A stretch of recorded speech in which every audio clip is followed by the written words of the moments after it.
Velkommen til igen. Det næste øvelse, vi vil vise, det er step.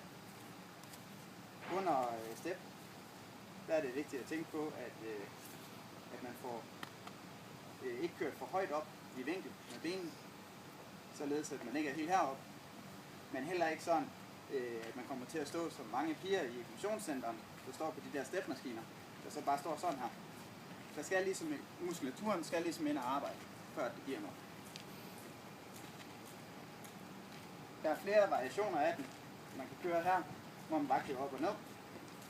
Sørg for at variere. Nogle gange laver dobbeltstep, således at det ikke er det samme ben, man bare kører frem og tilbage med. En variation er at køre den lidt hurtigere, hvor man laver lidt hop ind i.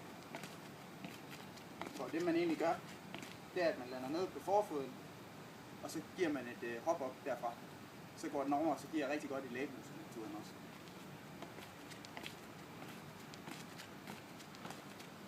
Her er det også muligt at tage armene med, fordi jeg giver lidt mere. Det kan selv vælge, om man kan køre med, eller køre mod.